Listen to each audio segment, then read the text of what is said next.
Hello friends, welcome. स्वागत है आपका मेरे यूट्यूब चैनल में। आज जानेंगे थायराइड के बारे में। ठीक है, थायराइड क्या है, इससे रिलेटेड कुछ क्वेरीज़ के बारे में जानेंगे। तो आइए जानते हैं रिलेटेड सम क्वेरीज़, थायराइड से रिलेटेड कुछ क्वेरीज़ के बारे में। सबसे पहले जानेंगे व्हाट इज़ थायराइड, थायराइड क्या है। ठीक है, तो आइए थायराइड के बारे में जानते हैं। सबसे पहले थायराइड क्या है, तो the thyroid is a gland. Thyroid एक ग्लैंड है, यानी एक ग्रंथि है। That's located in the front of the neck, जो कि गर्दन के जो नेक होता है उसके सामने लोकेटेड होता है, उसके सामने सिचुएटेड होता है, स्थित होता है। It's shaped like a butterfly. इसका आकार, इसका शेप बिल्कुल बटरफ्लाई के जैसे होता है, यानी तितली के जैसे होता है, तितली नुमा आकार का होता है ये। ओके, आई थिंक आपने समझ लिया होगा। नेक्स्ट आइए बात करते हैं इसका फंक्शन क्या होता है। ठीक है, what is the function of thyroid gland, यानी थायराइड ग्लैंड का फंक्शन क्या होता है, बॉडी में इसका वर्क क्या होता है, कैसे काम करती है थायराइड ग्लैंड। ठीक है, तो इसके बारे में जानेंगे, थायराइड ग्लैंड का वर्क क्या है हमारी बॉडी में। तो आइए जानते हैं। पहला, रिलीज हार्मोन्स, यानी हार्मोन्स को रिलीज़ करती है। हार्मोन्स कौन कौन से होते हैं, तो T3 और T4, ये दोनों हार्मोन्स को रिलीज़ करती है, जिसका काम ये होता है कंट्रोल मेटाबॉलिज्म, यानी मेटाबॉलिज्म को कंट्रोल करना।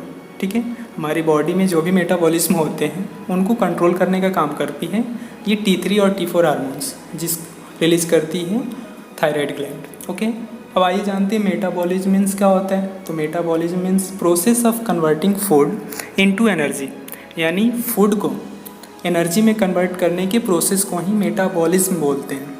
ठीक है, जो हमारी बॉडी करती है, और बॉडी में ये हेल्प कौन सा करता है, T3 और T4। ओके, आइए नेक्स्ट जानते हैं व्हाट इज़ थायराइड डिजीज़।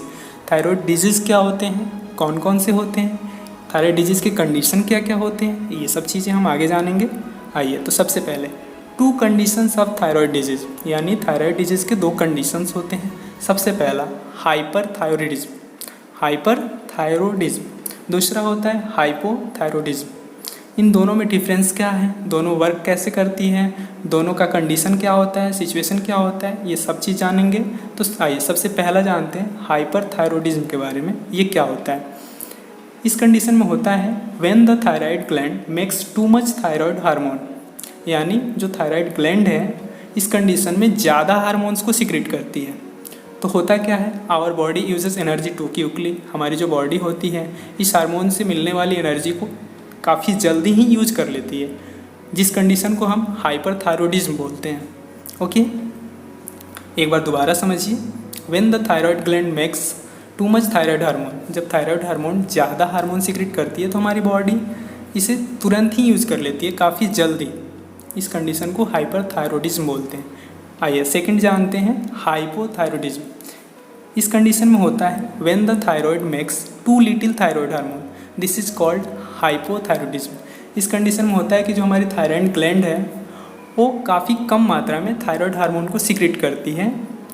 ठीक, और कम मात्रा में सीक्रेट करने के कंडीशन को ही हम हाइपोथायरॉयडिज्म बोलते हैं। ठीक है, इन दोनों कंडीशन में डिफरेंस आपको समझ में आ गया होगा।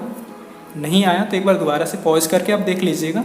आइए नेक्स्ट हम बात करते हैं व्हाट आर द सिम्टम्स, यानी थायराइड होने पे क्या क्या सिम्टम हमें दिखते हैं, क्या क्या लक्षण दिखते हैं हमारी बॉडी में, हमें कैसे पता लगेगा कि थायराइड्स के लक्षण है ये। तो आइए जानते हैं। सबसे पहला वेट लॉस, जिसमें वज़न कम होने लगता है, नर्वसनेस, नर्वस होने लगते हैं। तीसरा ट्रबल स्लीपिंग, सोते टाइम डिस्टर्ब होना, नींद नहीं आना, बार बार जग जाना। रैपिड हार्ट रेट, जो हमारा हार्ट रेट है घटना बढ़ना, कभी ज़्यादा हो जाना कभी कम हो जाना, ये सारी कंडीशन आने लगती हैं। पांचवा फटीग, यानी थकान हो जाना। छठा मसल वीकनेस, हमारी जो मसल्स होती हैं उनमें कमजोरी आने लगती है, वीकनेस आने लगती हैं। सातवां ट्रीमर्स, शेकिंग हैंड्स और फिंगर, यानी हमारी उंगलियां हाथ कांपने लगते हैं। ये सारे सिम्टम्स हैं थायराइड के। आइए नेक्स्ट जानते हैं इन हाइपरथायरॉयडिज्म फूड्स टू अवॉइड, यानी हाइपरथायरॉयडिज्म में क्या हमें नहीं खाना चाहिए, कौन कौन से फूड्स को अवॉइड करना चाहिए। ठीक है, हाइपरथायरॉयडिज्म के केस में हमें क्या नहीं खाना चाहिए। तो आइए सबसे पहले जानते हैं avoid eating excessive amount of iodine rich foods, यानी इस कंडीशन में हमें काफ़ी मात्रा में आयोडीन रिच फूड्स नहीं खाना चाहिए। उन्हें अवॉइड करना चाहिए। वैसे फूड्स जिसमें काफ़ी मात्रा में आयोडीन हो, ठीक है, वैसे फूड्स जिसमें काफ़ी मात्रा में आयोडीन है उसे अवॉइड करना चाहिए। जैसे में आयोडाइज सॉल्ट हो गए, fish, egg yaks, iodine supplements. Fish तो समझ गए आप। एग यॉक्स मतलब अंडे की जो जर्दी होती है उसे अवॉइड करना चाहिए। आयोडीन सप्लीमेंट्स भी कुछ लोग बाहर से लेते हैं, वो नहीं लेना चाहिए इस कंडीशन में। ओके, अब आइए जानते हैं क्या खाना चाहिए। फूड्स टू ईट, क्या हमें इस कंडीशन में खाना चाहिए अगर थायराइड होता है तो सबसे पहले नॉन आयोडाइज सॉल्ट, यानी वैसा सॉल्ट लेना है जो नॉन आयोडाइज्ड हो। दूसरा एग वाइटिस, यानी जो अंडे की जर्दी होती है उसे नहीं खाना है, जो वाइट्स वाले पार्ट होते हैं उसे खाना है। तीसरा फ्रेश वेजिटेबल्स, हरी साग सब्जियाँ खाना है हमें। चौथा T and black coffee, T ले सकते हैं, ब्लैक कॉफ़ी ले सकते हैं, जो काफ़ी हेल्पफुल होता है। ओके, आइए नेक्स्ट जानते हैं इन हाइपोथायरॉयडिज्म फूड्स टू अवॉइड, यानी हाइपोथायरॉयडिज्म के केस में हमें क्या नहीं खाना चाहिए, कौन से फूड्स को अवॉइड करना चाहिए जो हमारी बॉडी को हार्म करे। तो आइए जानते हैं। सबसे पहले कॉफ़ी नहीं लेना चाहिए। दूसरा वेजिटेबल्स में आया ब्रोकली नहीं लेना चाहिए, कैबेज नहीं लेना चाहिए, कॉलीफ्लावर, ब्रोकली, कैबेज यानी फूल गोभी, पत्ती गोभी, फैटी फूड्स मतलब जो काफ़ी मात्रा में फैट्स हमें देते हैं बॉडी के लिए, जैसे butter, meat, all fried things. Butter हो गया, मीट हो गया, और जितनी भी तली भुनी चीज़ें होती हैं वो हमें नहीं खाना चाहिए। ओके, एल्कोहल, टोबैको, वाइन हो गया, एल्कोहल नहीं लेना चाहिए, टोबैको वगैरह के यूज़ नहीं करना चाहिए इस कंडीशन में।